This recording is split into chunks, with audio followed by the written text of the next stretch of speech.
Ar kada pagalvojote, kad galbūt trečiasis pasaulinis karas jau vyksta? Tik jis vyksta ne apkasuose, o kiekvieno mūsų telefone ir kompiuterio ekrane. Šiandienos apžvalgoje gilinamės būtent į tai, kokios realios ir, sakyčiau, nematomos grėsmės kyla Lietuvos nacionaliniam saugumui. Pasiruoškite, nes kai kurie faktai tikrai gali nustebinti. Daugelis geopolitikos analitikų regis sutarė dėl vieno. Tos taisyklės, kurias dešimtmečius palaikė pasaulio tvarką, jos tiesiog virsta dulkėmis. Senieji saugikliai, galima sakyti, perdega, o didžiosios pasaulio galios visai nesivaržydamos stumdo figūras globalioje šachmato lantoje. Ir žinote, tai jau nebėra kažkokia ateities prognozė, tai mūsų nerami dabartis. Ir štai čia prieiname prie esminio klausimo, ką šitas globalus, galios žemės drebėjimas reiškia konkrečiai mums. Būdami NATO rytinėme flange, mes tiesą sakant stovime ant to tektoninio lūžio, todėl turime ne tik stebėti, bet ir suprasti, kokias konkrečias grėsmes mums teks atremti, kad išsaugotume savo ateitį. Tai pradėkime nuo tos akivaizdžiausios ir, ko gero, pavojingiausios grėsmės. Lietuvos žvalga ją be jokių užuolankų įvardyja kaip ilgalaikę ir net egzistencinę. Taip, tai agresyvi ir revanšistinė Rusija. Ir čia noriu iš karto pabrėžti. Tai, ką dabar aptarsime, nėra kažkokios spėlionės ar gandai. Visa ši analizė yra paremta oficialia Lietuvos žvalgos ataskaita. Kitaip tariant, kalbame apie faktus, o ne nuomonės. Žiūrėkit. Kremliaus strateginiai tikslai yra aiškus kaip diena. Režimas desperatiškai siekia ne tik persilaužimo Ukrainoje, bet ir bando įskelti pleištą tarp vakarų sąjungininkų. Spaudimas, šantažas, melas, absoliučiai visos priemonės tinka tam, kad būtų bandoma atkurti prarastą įtaką.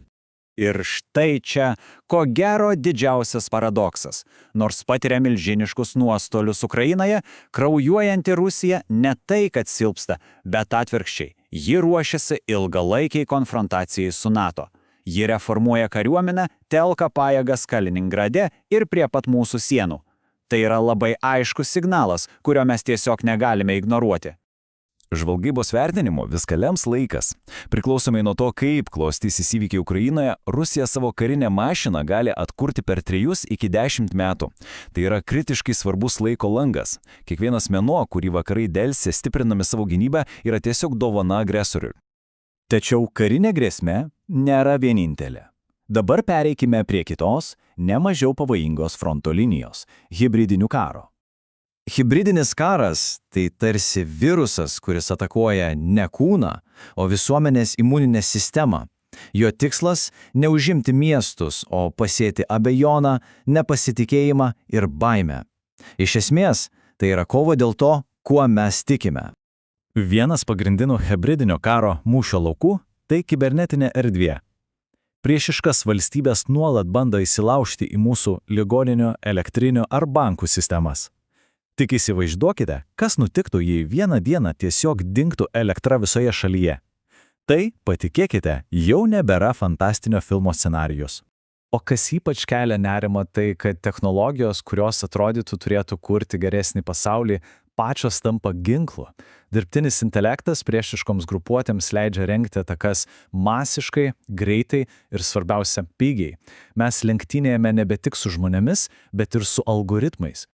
Dezinformacija – dar viena galinga hibridinio karo kulka. Ypač pažeidžiama čia yra jaunoji karta, kuri didelę dalį informacijos gauna iš TikTok. O ten, tarp šokio ir juokingo vaizdelio, skleidžiamas tikras nuodas, melas apie mūsų istoriją, paaiškos iš valstybės simbolių ir nuolat kartojamas naratyvas, kad Lietuva yra nesėkmės istorija. Ir, žinoma, klasikinis šnipinėjimas niekur nedingo. Priešiškas žvalgos tarnybos labai aktyviai verbuoja Lietuvos piliečius, kurie keliauja į Rusiją ar Baltarusiją. Ir čia visai nesvarbu, ar tai verslininkas, studentas, ar tiesiog gimines lankantis žmogus, bet kas gali tapti jų taikiniu. Šiame kontekste niekaip negalima pamiršti Baltarusijos. Lukašenko režimas jau seniai prarado bet kokį savarankiškumą ir veikia tiesiog kaip Kremliaus marionetė. Provokacijos su migrantais, politiniai sulaikymai – visa tai yra bendros Rusijos plano dalis, siekianti stabilizuoti visą regioną. Gerai, dabar atitraukime žvilgsnį nuo Rusijos ir pažvelkime į kitą globalią jėgą, kuri taip pat meta iššūkį mūsų saugumui – tai Kinija. Labai svarbu suprasti, kad Kinijos keliama grėsmė yra visiškai kitokio pobūdžio. Jeigu Rusija yra tiesioginė karinė grėsmė mūsų regionui, tai Kinija veikia globaliai, siekdama technologinio dominavimo ir kurdama alternatyvę vakarams priešišką pasaulio tvarką. Pekino strategija primena žaidimą tarsi ant dviejų lentų vienu metu. Viena ranka jie stiprina karinius ryšius su Rusija, taip kurdama autoritarinių režimų ašį, o kita ranka jie siekia tapti pasaulio technologijų centru, taip įgydama svertus, kuriais galės kontroliuoti ne tik ekonomiką, bet ir informacijos srautus. O rizikos čia milžiniškos. Tai ne vien duomenų rinkimas ar technologijų vagystės. Pamastykime apie pasaulį, kuriame telefonas, automobilis ar net šaldytuvas yra pagamintas Kinijoje. Tai reikštų, kad Pekinas gali ne tik klausytis pokalbių, bet ir cenzūruoti informaciją, kurią matome savo ekranuose. Taigi apžvelgėme tikrai sudėtingą ir pavojingą aplinką. Natūraliai kyla klausimas, tai kaip mums, kaip valstybei ir kaip visuomeniai atsilaikyti prieš visas šias grėsmes? Na, atsakymas, pasak ekspertų, remiasi į 3 lygiavertės kolonas, kurios laiko mūsų valstybės stogą. Tai moderni kariuomenė, ištikimi NATO sąjungininkai ir, kas be galo svarbu, atspari bei kritiškai mąstanti visuomenė. Jei nors viena iš šių kolonų susvyruos, pavojus kils visam pastatui. Būtent NATO ir partnerių vienybė yra stipriausias mūsų ginklas. Joks agresorius nedrįs pulti, jei žinos, kad jam teks kariauti ne su viena, palyginai nedidelė šalimi, o su galingiausiu pasaulyje kariniu alijansu. Mūsų stiprybė – solidarumas.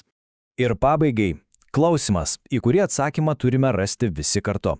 Ar šiame chaoso amžiuje mažos, bet protingos ir vieningos valstybės, pasikliaudamas savo sąjungininkais, gali atlaikyti didžiųjų imperijų spaudimą? Nuo atsakymo į šį klausimą, ko gero priklausys ne tik mūsų, bet ir visos Europos ateitis. Pamąstykime apie tai.